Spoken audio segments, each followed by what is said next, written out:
하나님, 함께 모여 예배드리는 이 시간이 너무 좋습니다. 오늘 하루를 돌아보며 우리를 살피시고 함께하여 주신 주님의 은혜에 감사드립니다. 종종 어려운 상황들이 우리를 힘들게 하기도 하였지만 주님의 신실하심을 기억하고 다시 힘을 얻어 주님의 얼굴을 바라보며 여기까지 왔습니다. 국가적으로 위태로운 상황도 있었고 안타깝고 절망적인 순간도 있었지만 그때마다 함께 기도하고 서로를 향해 응원하고 연대할 수 있도록 하시어 안정을 찾게 하심에 감사드립니다. 그런데 주님, 주변에서 들려오는 너무 어처구니 없고 끔찍한 사건, 사고의 소식을 접할 때 한치 앞을 가늠할 수 없다는 사실을 확인하면서 우리들이 얼마나 보잘것없고 나약한 존재인가를 생각합니다. 그러면서 마음 한켠에는 내가 그 피해자가 아니어서 다행이다 라는 생각이 들 때 나 자신이 얼마나 비참한 자인가를 알게 됩니다. 주님, 이렇듯 제가 항상 우리 앞에 있음을 고백합니다. 하나님, 이런 형편없는 생각들이 우리들을 지배할 때 마음을 다잡아 주님 얼굴을 보게 하소서. 더 높아지려는 욕망과 더 가지려는 욕심으로 헛것을 손에 잡으려다 악인들이 차려놓은 진수성찬의 자리에 함께 앉지 않도록 우리 마음을 붙들어 주십시오. 이스라엘 백성들은 바벨론의 포로에서 돌아와 성전과 성본을 재건한 후 말씀에 대한 갈급함이 있었고 에스라가 낭독하는 율법을 듣고 슬피 웁니다. 말씀대로 살지 못한 것에 대한 후회와 회개의 눈물이었습니다. 하나님, 우리들도 말씀의 사모함이 무뎌져 그러한 후회로 눈물 흘리지 않게 하소서. GL 미션 선교회를 하나님의 선하신 섭리로 인도하여 주셔서 참 감사합니다. 지난주 올해 마지막 복음 생명 캠프가 있었습니다. 참석했던 모든 이들이 생명을 얻은 자로 생명으로 교제하며 그 생명을 전하고 누리며 살아가게 하소서. 성탄절이 다가오고 있습니다. 하늘의 영광을 뒤로하고 마국간에서 아기로 오신 주님을 겸손히 바라보며 그 뜻을 마음에 새기게 하소서. 세상에서 얻어진 권력과 화려함이 아닌 하나님의 뜻과 사랑 안에서 주님을 경외하는 자로 주님의 인자하심을 바라는 자들로 살아가는 우리 인터처치 되게 하소서. 이 시간 목사님을 통해 하늘에 속한 말씀을 듣습니다. 그 말씀이 우리 한 사람 한 사람 마음에 새겨져 하나님의 사람으로 살아가게 하여 주십시오. 주님 감사를 드립니다. 예수 그리스도의 이름으로 기도했습니다. 좀 한 해 동안 주님과 함께 여러분 사시느라고 쉽지 않은 여정이지만 집사님 기도하신 대로 수고 많으셨습니다. 주님의 위로가 이 시간 또 말씀을 통해서 우리 가운데 함께 하길 바랍니다. 독일에서 활동하는 그 철학자인 한병철 교수는 우리나라보다 유럽이나 이쪽에서 훨씬 유명합니다. 이분이 쓴 책은 이렇게 얇게 나오는데 나올 때마다 이슈를 제공하고 독일어로 다 쓰기 때문에 한국 사람이 번역을 해야 돼요. 근데 그 시대를 꿰뚫는 그 내용들을 담고 있어서 이번에 제가 읽었던 책이 고통 없는 사회란 책이거든요. 근데 이제 그걸 고통을 무마시키고 없애려고 하는 진통제란 말 있잖아요. 진통 사회다 현대가. 그러니까 현대 사회는 이 고통을 완화하고 제거하는 데 집중하고 그 방법으로 진통제와 이런 마취제를 사용한다 그렇습니다. 사실 인생의 현실은 고통이잖아요.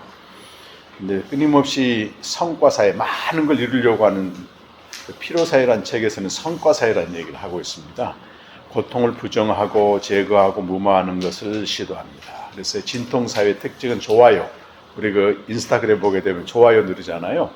좋아요의 사회다 그렇게 이제 얘기합니다. 좋음의 관계에 빠져들고 있는, 그래서 모든 것은 만족감을 줄 때까지 매끄럽게 다듬어져야 된다 그런 얘기를 좀 하고 있는데 상당히 공감되는 얘기를 많이 하는 것 같아요. 근데 물론 육체적인 고통도 이런 줄이려고 시도하지만 우리 마음의 고통들이 진짜 고통이잖아요.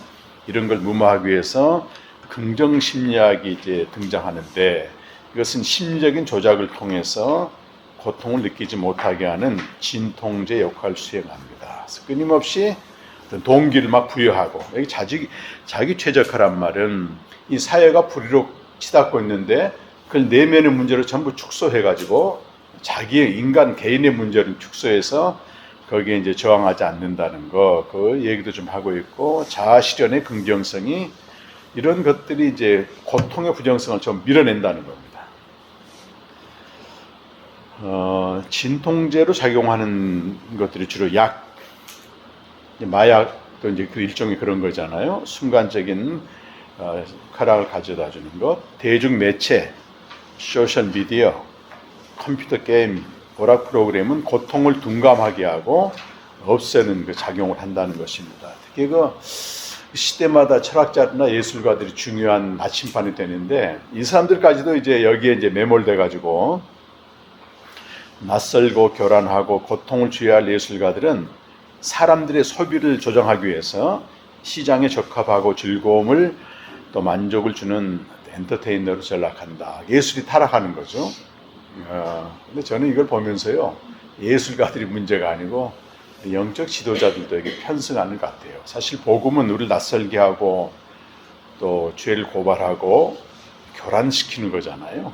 근데 완전히 그걸 덮어가지고 달콤한 청중 친화적인 메시지로 사람들이 이렇게, 그러니까 와서 메시지를 들어도 저 깊은 곳에는 고통이 있는데 괜찮다, 잘 된다, 좋아요, 뭐 근거도 없이 잘 될 겁니다, 이런 걸 남발하니까 엔터테이너로 전락하게 되는 것입니다.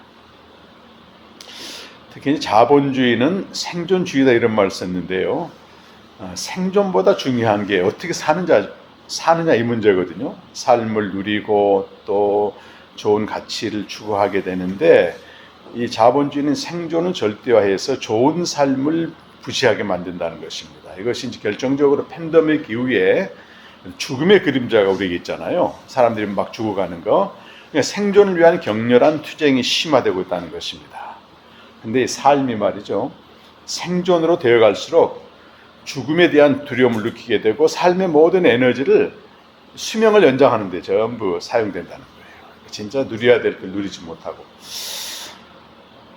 생존의 히스테리라고 말합니다. 살아남아야 된다, 오래 살아야 된다, 건강해야 된다.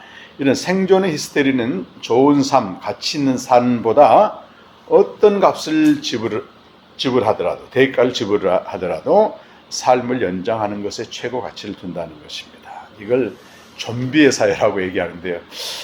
그런 것 같아요. 우리가 영생이 있어도 영생의 삶을 누리지 못하게 되고 그냥 생존에 휘말리고 되잖아요. 생존의 히스테리 지배되는 사회는 영혼이 죽고 몸만 살아있는 좀비의 사회다. 이거 보면서요, 영생의 저는 이 부분에 대해서 굉장히 인사이트를 받은 게, 생존 자체에 매몰되다 보니까 사람들이 살아남아야 된다고 하는 그 주제 때문에 매일 주님과 교제에서 오는 풍성한 몸을 누리는 거는 그냥 골방에서만 되지 일상에서 안 된다고 하는 걸 보게 됐어요. 저 자신부터 좀 그걸 보게 됐습니다. 성장과 성과를 중시하는 경제 전체, 생존을 위한 투쟁은 좋은 삶을 살기 위한 걸 완전히 차단시키는 좀비의 사회를 만들고 있다. 그러면 진짜 진통사회에서는 이 고통이 굉장히 중요한 인생의 주제고 의미를 가지고 있는데 무의미한 것으로 지각된다고 하는 거죠. 고통은 진통제로 제거해야 하는 무의미한 질병이고, 그러다 보니까 고통을 견뎌내는 그 내공이죠. 삶의 내공을 전부 상실했다는 것입니다. 고통이 오게 되면 빨리 그걸 처리해야 된다고 하는 거죠. 육적인 고통이나 특히 이제 마음의 고통, 이런 것들이 그런 것입니다. 정신이 자신의 무력함을 선언하는 고통을 견디는 한계선이 있잖아요. 급속도로 낮아요. 조금만 힘들면 못 살겠다 그러고 죽겠다 그러고. 이 고통은 사람마다 다릅니다. 객관적으로 측정할 수가 없는데 지극히 작은 고통으로도 큰 고통을 느끼게 되니까 큰 고통은 아예 감당을 못한다는 거예요.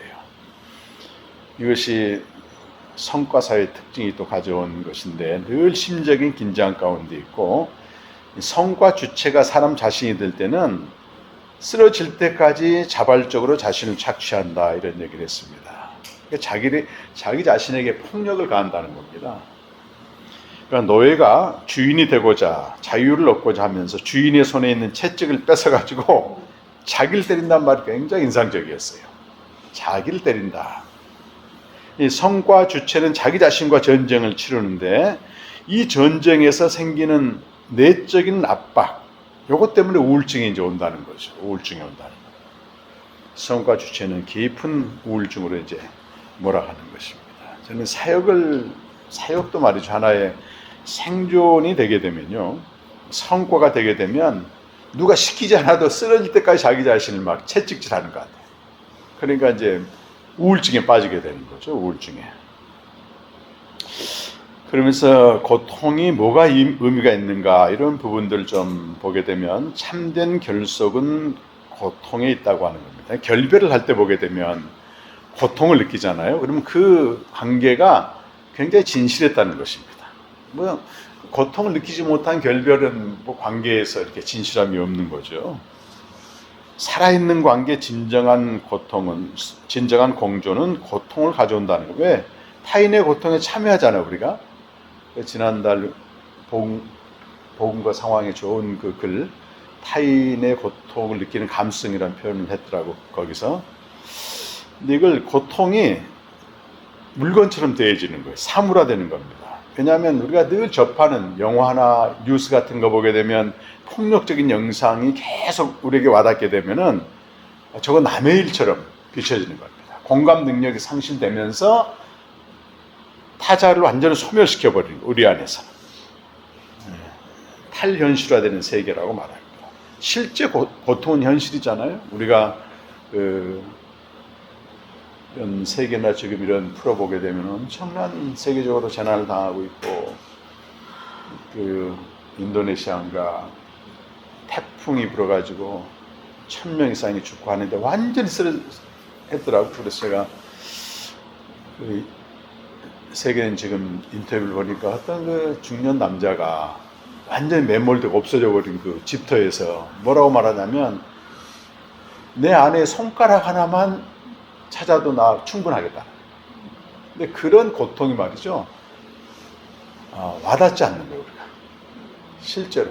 왜냐하면 철저히 어떤 고통을 무마하는 시대에 너무도 많은 뉴스를 보잖아요, 우리가. 정신은 고통이란 말도 합니다. 우리 인간의 정신이란 오로지 고통을 통해서만 새로운 인식에 더 높은 암과 의식 형태에 도달한다. 해결이 이런 얘기를 하죠. 절대정신 얘기하고 그 전에 주관정신, 객관정신 얘기하면서 정신이 무르익는 것은 고통을 통해서만 되는 거지. 그러니까 요즘 세대가 고통을 없애니까 정신이 굉장히 황폐화되잖아요. 이렇게. 그 인공지능은 AI 시대잖아요. 계산 장치일 뿐인데 학습 능력이나 좀 더 깊은 딥러닝입니다. 요것들 이제 즉각 찾아내는데 고통이 올 때만이 이런 지능이 정신으로 변하지 그 전에는 전부 지능 자체라고 하는 것입니다. 근데 이 책의 마지막 부분이 굉장히 인상적이었어요. 이분이 하이데커 연구하신 분이거든요. 하이데커가 존재가 고통이란 말을 합니다. 그래서 고통과 맺고 있는 관계, 내가 지금 고통이 왔을 때 고통에 어떻게 반응하느냐가 그 존재의 가치, 존재를 정체를 말해준다는 것입니다. 이런 그 진통사에서는 고통과 맺는 관계가 굉장히 즉각적이고 인내와 기다림, 고통을 견디는 힘이 전혀 없는 것입니다.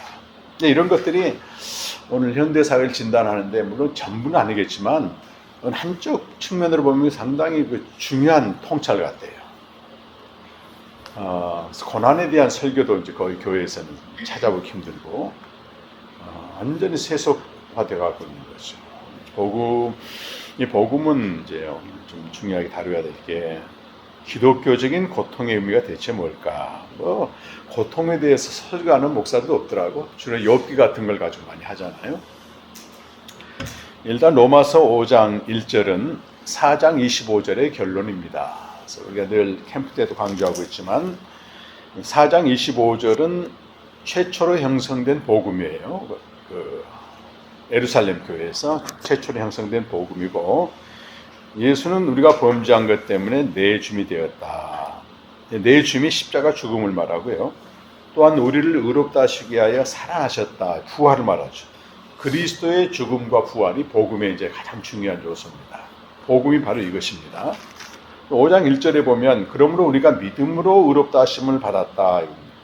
우리가 그리스도의 죽음과 부활을 믿음으로 의롭다 하심을 받았다.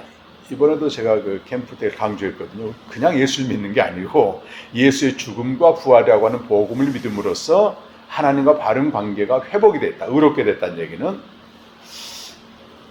그러므로 우리가 주 예수 그리스도로 말미암아 하나님과 화평을 누리자. 그 에베소서 1장 3절 이하를 보게 되면 찬송을 하다 우리 주 예수 그리스도의 아버지 하나님께서 하늘에 속한 신령한 복으로 복을 주셨다. 그 창세전 그리스도 안에서를 택하셨다. 그 말이 나오고요. 그의 사랑 안에서 거룩하고 의미 없게 하셨다는 말이 나오고 또 5절에서는 그의 기쁘신 뜻대로 우리 내정하사 그리스도로 말미암아 하나님의 아들이 되었다. 이런 중복되는 표현을 보게 되면요. 우리 인간이라고 하는 존재는 오직 그리스도로 말미암아 그런 어마어마한 하나님의 부유를 누리는 거지 그 딱 빼버리면 우리는 아무것도 아닌 겁니다. 사실은. 그러니까 그리스도의 죽음과 부활 믿음으로 의롭다 하심을 받았으니 하나님과 화평한 관계를 여기 누리자라고 되어 있잖아요. 이 진통사에서는 누림이 없습니다. 여러분. 계속 생존을 위해서 쫓아가야 되고 죽음을 연장시키기 위해서 달려가야 되고 자기 자신을 채찍질하는 그러니까 타자에 대한 당연히 그런 공감도 없어지는 거죠. 물건이 돼버립니다. 물건. 그것이 돼버려요. 넷플릭스에서 상영하는 그 프랑켄슈타인이라는 영화를 제 아내랑 같이 봤는데 굉장히 인사이트가 있습니다. 천재 과학자가 인간을 만들잖아요. 근데 인간을 만들어 놓고 자기의 피조물이니까 자기 마음대로 하려고 해. 소유물인데 근데 그 수녀 출신의 자기 이제 동생 제수 씨 되는 그 사람이 와가지고 그 괴물처럼 생긴 피조물을 인간으로 대합니다. 그 속에 순수한 거. 그러니까 인간이 되는 거예요. 근데 괴물로 대하니까 그 대상이 괴물이 돼서 자기를 공격하는 그런 내용을 지금 얘기하고 있거든요. 그러니까 누림이 없습니다. 2절에 보면 또한 그로 말미암아 우리가 믿음으로 서 있는 여기도 또 그로 말미암아 예수 그리스도로 말미암아 믿음으로 서 있는 이 은혜에 들어갔다. 은혜의 보호자에 들어갔다는 겁니다. 하나님의 영광을 바라고 즐거워한다. 하나님의 영광 요한복음 말로 하게 되면 아버지 집에 거하여 아버지가 아들에게 주신 그 영광을 본다. 하나님의 그 무한한 인자와 신실함으로 충만해진 상태입니다. 충만. 지금은 이제 결핍의 시대입니다. 이런 그 진통 사회이면서 한편으로는 결핍의 시대이기 때문에 계속 우리가 뭔가 부족하다고 하는 걸 사인을 줘. 대중매체에서. 그러니까 없어도 되는 물건을 계속 사야 되는 것이고 본원적인 물건의 가치보다는 그 잉여 가치에 또 비중을 두면서 막 명품이나 이런 걸 막 소비한다고 하는 거죠, 우리가. 근데 그 결핍의 사회이기 때문에 아마 성경에서 그렇게 얘기한 것 같아요. 만물을 충만케 하는 게 너희의 존재 목적이다. 교회를 통해서. 근데 이 만물의 충만은 하나님의 충만으로부터만 나오는 것입니다. 삼위 하나님의 충만함, 그분의 어떤 인자와 신실로 충만해지는 거. 얼마 전 그 은혜샘물교회인가 거기서 그 강영한 교수가 그 대단한 철학자입니다. 그분이 영성도 있더라고 또. 강영한 들어보셨죠? 그분이 3일 동안 집회했는데 뭐 하루는 2시간 넘게 하더라고. 하루는 또 1시간 40분 하고 주간하게 그 진리를 모르는 성도들은요 쥐납니다. 그렇게 하게 되면 본인도 알아. 내가 지금 여러분의 고통을 주고 있습니다. 이렇게 이제 메시지를 하는데 결론이 뭐냐면 요한복음 17장에 가서 하나님의 충만해서 우러나오는 삶을 살아야 된다. 그것만이 결핍의 시대에서 충만을 가져온다는데 제가 한계가 뭐냐면 그분이 이제 철학자잖아요. 하나님의 충만은 얘기하는데 내용에 대해서 얘기하지 않더라. 그러니까 뭔가 있는데 이 정도야. 근데 하나님의 영광을 보는 그거는 요한복음 1장 14절에서 하나님의 무한한 사랑과 신실함으로 충만해지는 걸 말하거든요. 그래서 1장 요한복음 16장에서는 1장 16절에서는 우리가 그의 충만한 데에서 받으니 이보다 더 큰 은혜가 없다. 무슨 충만해? 그분의 어떤 상황에서도 끊어지지 않는 무한한 사랑과 그 신실함이 내게 덧입혀지는 거잖아요. 상황을 견딜 수 있는 힘, 초월할 수 있는 힘이 그 사랑에 있는 것입니다. 그거를 그 영화에서 보여주더라고요.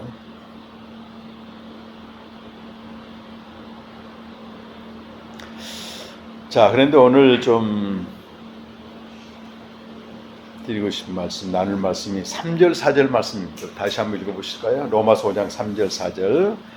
다만 이뿐 아니라 우리가 환난 중에도 즐거워하나니 이는 환난은 인내를, 인내는 연단을, 연단은 소망을 이룰 줄 알미로다. 일단 우리 신앙의 기초가 삼위 하나님과의 교제를 통해서 그분의 충만함에서 우러나는 삶이 되어야 된다.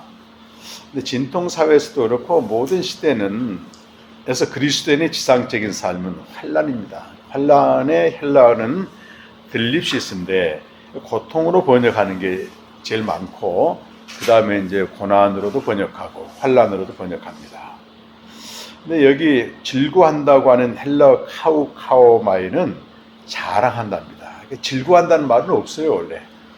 딱 자랑한다. 주로 이제 바울 서신에서 많이 나오는데 바울 서신에서 나오는 표현이 뭐냐면 유대인들은 자기의 행위를 자랑한다. 이런 표현을 부정적으로 써요. 그러니까 거룩한 행위를 자랑한다. 선한 것을 자랑한다. 자기의 의로움을 자랑하는데 여기서는 뭐라고 말하냐면 그뿐 아니라 하나님의 충만함 속에 살아가는 사람들의 특징은 고통을 자랑한다고 되어 있어요. 고통을 자랑한다. 근데 그 뒤에 이는 그 말은 고통의 어떤 의미가 있기 때문에 그런 겁니다. 고통의 영적인 의미를 아는 자는 고통을 자랑하는데 고통은 인내를 낳게 되고 견딘다는 겁니다. 이걸 진통시키는 게 아니고 견딤으로써 연단이 만들어진다. 연단은 도키모스죠. 그 영어 성경 보게 되면 연단을 캐릭터로 번역합니다. 캐릭터. 그리스도의 캐릭터죠. 그리스도를 닮아가는 이걸 아비투스라고 이제 말합니다. 이 아비투스란 말이 현대 어떤 철학계에서 굉장히 중요한 단어입니다. 저도 이거 안지 얼마 안 됐습니다. 이 캐릭터 이것을 가지고 종말의 소망을 이루는 것이죠. 아비투스란 말은 프랑스의 그 사회학자인 피에르 여기 부르디웨입니다. 부르디웨가 만든 말인데요. 아비투스를 형성하는 것 뭔가 그 한 사람이 내게 풍기는 그 아비투스를 아우라고도 아우라 쉽게 얘기하면 아우라 로마서 말씀으로 보자면 연단, 캐릭터, 취향 이렇게 이제 번역을 합니다. 근데 이 아비투스 연단이 어떻게 성품이 빚어지게 우러나오는 이게 빚어지냐면은 세 가지 재화를 통해서 그런다는 거예요. 첫째가 자본재화, 돈. 특히 자본주의 시대 돈은 계층을 이렇게 형성하게 됩니다. 있는 자와 없는 자. 이걸 누가 얘기했어요? 마르크스가 얘기한 겁니다. 돈이 있는 자는 자본가는 부르주아고 돈이 없는 자는 자본가에 의해서 착취당하는 프롤레타리아. 이 두 개만 얘기했는데 부르디아가 두 개를 더 얘기해요. 인간은 그걸로만 계층화되는 게 아니고 문화 재화가 있다. 문화 재화가 이제 예를 들면 어떤 교양이고 또 인격이고 이런 것들이죠. 그러니까 지금은 이제 뭐 돈만 많다고 해서 사람들이 존경하는 게 아니고 이런 것들이 갖춰져야 된다고 하는 것입니다. 그럼 마지막 사회 재화는 인간관계를 말해요. 네트워크를 말합니다. 이런 것들이 통합적으로 형성되면서 이 사람을 만들어간다고 한 사람의 아우라를 만들어간다는 것입니다.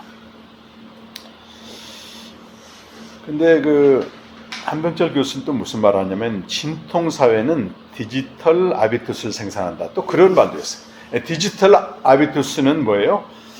무엇이든지 마음대로 할 수 있어야 되는 태도입니다. 절제 없는 삶, 조급한 삶. 이것이 디모데후서 3장 1절 이하 보게 되면 말세에 고통하는 때가 이르게 되는데 철저히 자기중심의 삶, 자기 사랑의 삶 중에 뭐가 있습니까? 절제하지 못함과 조급함과 이런 것들이 들어있습니다. 근데 이런 글을 읽고 또 얘기를 들으면서 저랑 아내랑 쭉 산에 다니면서 얘기를 하는데, 진짜 그리스도의 아비투스를 만드는 재화가 있다. 세상에서는 여기에 빠져 있습니다. 우리가 정말 필요한 재화가 있는데, 오늘 환난을 자랑한다. 환난을 견딤으로써 그리스도적인 그 취향, 아우라가 나타나는 것은 주님을 위해서 당하는 고통이고 환난이라는 것입니다. 이 히브리서 11장 24절에서 26절 말씀이 있죠. 한번 읽어보실까요? 시작. 믿음으로 모세는 장성하여 바로의 공주가 칭함을 받길 거죠. 도리어 하나님의 백성과 함께 고난받기를 잠시 죄악의 낙을 누리는 것보다 좋아. 그리스도를 위하받는 수모를 애굽의 모든 보화보다 더 큰 재물로 여겼으니 이는 상 주심을 바라. 여기 애굽의 모든 보화, 이것은 아비투스를 형성하는 재화를 말하는 거잖아요. 애굽은 세상이니까. 근데 그보다 훨씬 더 큰 보화가 있다는 겁니다. 그게 뭐냐면 그리스도를 위해서 받는 수모고 능력이고 수치라고 하는 것입니다. 이 시대에 그리스도를 위해서 받는 수모가 뭐겠습니까? 그게 뭘까요? 집사님 뭐라고 생각해요? 제가 요한복음 8장을 읽다가 그런 인사이트를 좀 받았는데, 요한복음 8장 28절과 29절 가보면요, 예수님이 하신 말씀입니다. 지금 이것이 당시 유대인들하고 충돌하면서 하는 말씀인데, 같이 한번 두 절 읽어보겠습니다. 이에 예수께서 이르시되 너희가 인자를 든 후에 내가 그인 줄 알고 또 내가 스스로 아무것도 하지 아니하고 오직 아버지께서 가르치신 대로 이런 것을 말하는 줄도 알리라. 나를 보내신 이가 나와 함께 하시도다. 나는 항상 그가 기뻐하신 일을 행함으로 나를 혼자 두지 아니하도다. 42절 중간에도 보면요, 이는 내가 하나님께로부터 나와서 왔습니다. 뒤에 보면 나는 스스로 온 것이 아니요 아버지께서 나를 보내신 것이니라. 예수님의 모든 이 땅에 보내심을 받고 하시는 말씀, 그가 모든 하는 일은 철저히 누구에 기속되냐면 아버지가 하신 일을 그대로 한다는 겁니다. 그러니까 아버지께서 가르치신 그대로 말씀하시는데, 그 29절 보게 되면 그게 그가 기뻐하신 일을 행한다는 겁니다. 그가 기뻐하신 일. 그때에 그 아들을 보내신 이가 항상 함께하기 때문에 결코 혼자 있지 않다. 혼자 있지 않다는 말은 어떤 예수님만 갖고 있는 아버지 일을 하는 사람들, 주님의 뜻대로 믿고 살아가는 사람들이 갖고 있는 극심한 고립감과 고독감입니다. 사실은 이게 생명이거든요. 아버지는 죽은 자를 이렇게 살리는 생명인데, 이 진통사회와 세속사회에서 우리가 정말 주님을 위해서 받는 고난이 뭐겠습니까? 저는 이것도 하나의 고난이라고 봐요. 우리 인터처치가 이렇게 이 기존 전통과 제도를 초월해서 정말 주님의 뜻대로 믿어보려고 작은 무리가 모여있는데, 이것도 생명으로 살아가는 투혼 아니겠습니까? 이것이 하나의, 전 개인적으로도 그런 생각을 했지만은 정말 보호합니다. 이게 보호. 편하게 신앙생활을 할 수 있는 거예요. 그리고 또 어쨌든 새벽마다 말씀으로 투혼하시잖아요, 여러분이. 이 책에 소개된 글 중에 하나가 프란츠 카프카의 편지를 소개했는데요. 그 변신이라고 아주 유명한 실존주의 소설가입니다. 그러니까 뭐라고 말했냐면, 글쓰기는, 이걸 우리 좀 도취해서 우리 새벽마다 주님 앞에 나가서 말씀 묵상이라고 해도 될 것 같아요. 글쓰기는 악마에 의해 괴롭힘을 당하고 두들겨 맞고 또 거의 산산조각이 나는 그 대가로 주어지는 달콤하고 경이로운 보상이다. 그러니까 이걸 할 때는 너무너무 괴로운데 끝나고 나면 사실 이렇게 주님과 교제한다고 하는 게 그냥 쉬운 게 아닙니다, 여러분.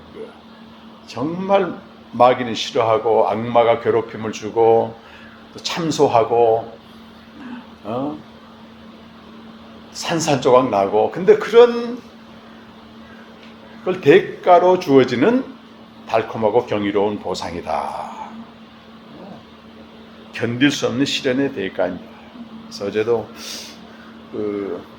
밤늦게까지 도서관에서 이렇게 이 책을 마무리 읽고 또 오늘 묵상을 하는데 이게 정말 쉬운 게 아니에요. 쉬운 게 아닙니다. 물론 뭐 햇볕 아래에서 편안하게 적당히 하는 사람도 있겠지만 성령의 조명을 받아가면서 한자 한자 써 내려가는 게 쉬운 게 아니에요. 이게 그리스도를 받는 능력인데 이것이 바로 그리스도의 아우라로 빚어지는 과정입니다. 고통이 없으면 절대 불가능합니다. 그래서 그 마지막 구절 보니까 더 큰 재물로 여겼으니, 우리가 정말 이런 고난을, 주님을 위해 살아가는 고난을 보화로 여기느냐, 이 자본재화나 이런 문화재화나 이것도 세상 살아갈 때 필요하겠지만은 사회재화도 진짜 이것들은 그리스도의 아우라를 만들어내지 못합니다. 유일하게 만들 수 있는 게 그리스도와 함께 받는 능력인데, 여기 장차 받을 상이 뭐겠어요, 여러분? 베드로전서 1장 7절과 요한일서 1장 3장 1절에 3절 보면 그와 똑같이 되는 겁니다. 똑같이 되는 거. 얼마나 영광스러워요.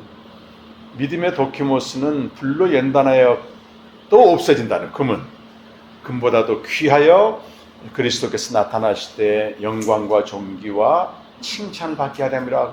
베드로전서 1장 7절에 말하고, 요한일서 3장 1절에 사랑하는 자들아 너희가 정말 그리스도의 나타나심을 기다린다면 그의 깨끗하심 같이 자기를 깨끗하게 해라, 이렇게 말합니다. 이 진통사회에서 참된 신앙은 그런 겁니다, 여러분. 비참한 실존으로서 이 영생의 삶을 위해 투혼합니다. 사도행전 14장 22절 보면 바울이 그런 권면을 하잖아요. 너희가 하나님의 나라에 들어가려면 많은 환난을 겪어야 할 것이다. 하나님의 나라는 거저 주어지는 게 아닙니다. 많은 환난, 이 큰 고통을 직면하고 견디고 대면하면서 되는 거죠. 무마한다고 되는 게 아닙니다. 그래서 아까 이런 말씀 제가 어제 오늘 계속 한 주간 묵상해서 그런지 첫 번째 찬양할 때 이 흉흉한 바다를 다 지나면 그 찬양이요, 저 소망의 나라에 이르리라, 그냥 되는 게 아니더라고요. 이 진통사회가 조작하는 기독교가 있습니다. 이게 참 무서운 겁니다. 미지근한 신앙입니다. 차지도 않고 뜨겁지도 않은데, 진통사회에서 조작하는 기독교는 라오디게아 교회처럼 나는 됐다, 나는 부자다, 부요하여 부족한 게 없다, 이렇게 얘기합니다. 철저히 3A의 신앙입니다. 번듯하고 어피어런스, 무화과입이죠. 어치브먼트, 성공하고 세상에서 성공하고 번듯하고 또 어플런스, 육적인 윤택한 안락한 삶을 살면 그게 신앙의 자랑거리가 되어버렸어요. 더 이상 부족한 게 없다는 겁니다. 근데 예수님이 뭐라고 말씀하시나 한번 보겠습니다. 3장, 요한계시록 3장, 이번 캠프 둘째 날인가, 이걸 박은혜 선교사가 창조에 대해서 마지막 부분에 탁 건드렸는데 저한테는 굉장히 크게 오더라고요. 이게 3장 17절에 보면 그들이 그런다는 거예요. 미지근하여 뜨겁지도 않냐고 차지도 않아. 그러면서 하는 말이 나는 부자라 부욕하여 부족한 것이 없다. 근데 뒤에 뭐라고 말씀하십니까? 거기 3장 17절 중간부터 내 공고한 것과, 여기서부터 시작. 내 곤고한 것과 가련한 것과 가난한 것과 눈먼 것과 벌거벗은 것을 알지 못한단 말이 무지란 얘기거든요. 이 무지의 지라고요. 내가 알지 못하는 것을 알게 되는 게 각성인데, 이거를 각성하는 거, 그때 이제 예수님이 20절에 책망하여 열심을 내라 회개하라 해놓고 문 밖에서 계속 두드린다는 겁니다. 그에게 들어와서 더불어 먹고 마시면서 어디까지 가는 거예요? 아버지 보좌에 함께 앉는, 그러니까 우리 아버지 집에 들어간다고 하는 게 그냥 날로 먹는 게 전혀 아니라고 하는 겁니다. 자기가 누군지를 알아야 된다고 하는 거예요. 그러니까 내 신앙이 지금 뜨겁지도 않고 차지도 않고 미지근하다면 나는 아무리 옳다고 얘기하지만 알지 못하는 게 있어요. 그게 뭐예요? 실상은 내가 곤고하고 가난하고 가련하고 눈멀고 벌거벗은 자라고. 그걸 알 때 문을 열게 되는 거예요. 새벽마다 문을 두드리시는, 그게 고통이잖아요, 사실은. 근데 그게 하나님 보좌에 앉는 아버지 집으로 간다고 하는 것입니다.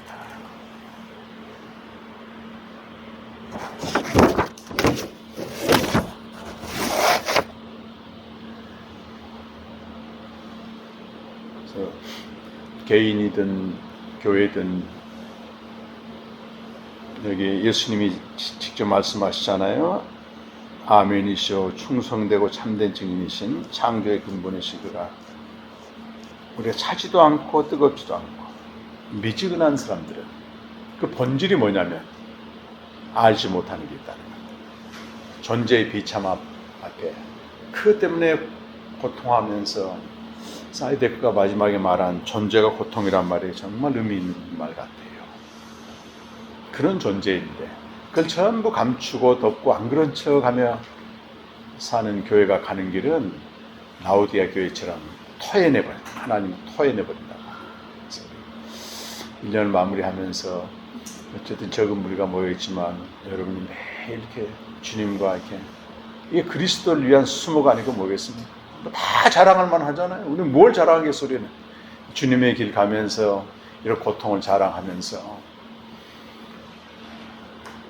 이제 그리스도의 아우라가 좀 여러분에게 이제 조금씩 나오길 바랍니다. 그래서 저분은 뭔가 결이 다르단 말이죠. 이런 얘기를 들을 수 있는. 그렇잖아요. 다른 선생님들이 뭐라 그래도 잠잠해야 됩니다. 아우라. 여러분이 주님 앞에 섰을 때는 진짜 상 받는 자, 상 주심을 바라봅니다. 그리스도를 위하여 받는 보화. 그래서 원래 오늘 제목을 더 큰 보화로 할까 그랬는데 이제 복음을 같이 설명하느라고 그랬는데 우리에게 더 큰 보화가 있습니다. 그리스도를 위해서 받는 수고와 고난입니다. 그래서 올 한해도 좀 더 그리스도의 아우라로 빚어가고 그분의 성품 빚어가는, 그게 영원히 남는 장사입니다. 복된 자가 되시기를 주의 이름으로 축원합니다. 기도하겠습니다. 하나님 아버지, 고통을 무마하고 잠재우고 마치 없는 것처럼 덮어버리는 진통제와 같은 사회에 저희들이 살고 있습니다. 그런 사회 속에서 그리스도를 위해서 받는 능력과 수모를 어찌 우리가 견딜 수 있겠습니까? 우리가 삼위 하나님의 충만한 교제 안에서 그리스도와 일치되는 삶을 살 수 있는 것은 우리 주님이 그 앞에 있는 즐거움을 위하여 십자가의 부끄러움을 개의치 아니하셨듯이 우리 역시 좁고 협착한 생명의 길을 가면서 당하는 모든 수모와 또 자괴감과 스스로 탓하는 이런 모든 것들이 그리스도를 닮은 아우라를 만들어내는 가장 소중하고 큰 보화가 되는 줄로 믿습니다. 이 환난을 자랑하면서 견디면서 장차 주님 나타나실 때 가장 값진 상을 받는 인도저치 모든 지체들 되게 하옵소서.